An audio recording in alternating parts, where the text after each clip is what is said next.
بالله من الشيطان الرجيم بسم الله الرحمن الرحيم Al-Quran, Surat Al-Maidah.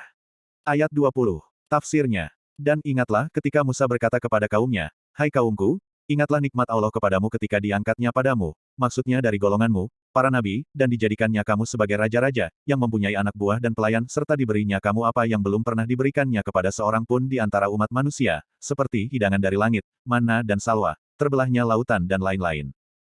Ayat 21. Tafsirnya.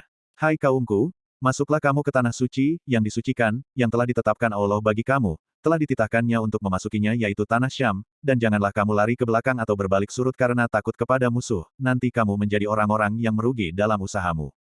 Ayat 22. Tafsirnya. Jawab mereka, "Hai Musa, sesungguhnya di dalamnya ada orang-orang yang aniaya, sisa-sisa bangsa, Ad, yang bertubuh tinggi dan bertenaga besar.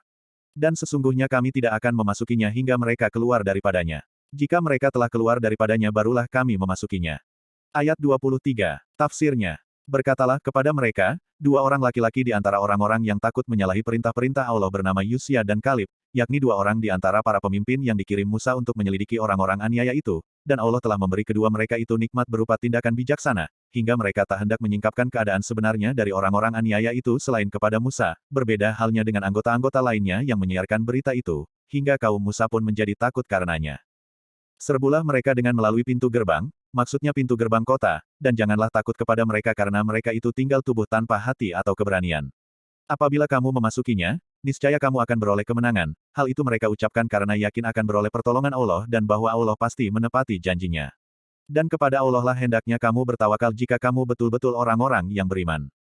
Ayat 24. Tafsirnya. Kata mereka, "Hai Musa, kami sekali-kali tidak akan memasukinya untuk selama-lamanya selagi mereka masih berada di dalamnya. Maka pergilah kamu bersama Tuhanmu, dan perangilah mereka, biarlah kami di sini duduk menanti saja, tak ikut berperang." Ayat 25. Tafsirnya. Kata Musa ketika itu, "Wahai Tuhanku, aku tidak menguasai kecuali diriku dan kecuali saudaraku, adapun yang lainnya tidak, oleh sebab itu paksalah mereka supaya tunduk, maka pisahkanlah atau ceraikan di antara kami dengan orang-orang yang fasik itu." Ayat 26. Tafsirnya. Firman Allah Ta'ala kepadanya, "Maka kalau begitu negeri itu, yakni tanah suci tadi, diharamkan atas mereka memasukinya selama 40 tahun, mereka akan bertualang tak tahu jalan, kebingungan di negeri itu, menurut Ibnu Abbas luasnya 9 farsak persegi. Maka janganlah kamu bersedih atau berduka cita terhadap kaum yang fasik itu." Menurut riwayat, mereka memulai perjalanan di waktu malam dengan penuh kesungguhan ke arah yang dituju, tetapi di waktu pagi mereka telah berada kembali di tempat semula. Demikian pula halnya perjalanan di waktu siang, hingga akhirnya mereka binasa atau mati, kecuali orang-orang yang di waktu itu usianya belum lagi mencapai 20 tahun. Ada yang mengatakan bahwa jumlah mereka 600.000 orang, dan di padang itulah, yakni yang disebut Padang Tih, wafatlah Harun dan Musa. Hal itu menjadi rahmat bagi mereka berdua, sebaliknya menjadi azab dan siksa bagi umat mereka. Setelah dekat kematiannya, Musa memohon kepada Allah agar didekatkan kepada tanah suci itu, kira-kira dalam jarak sepelemparan batu, maka permohonan itu dikabulkannya sebagaimana tersebut dalam hadis.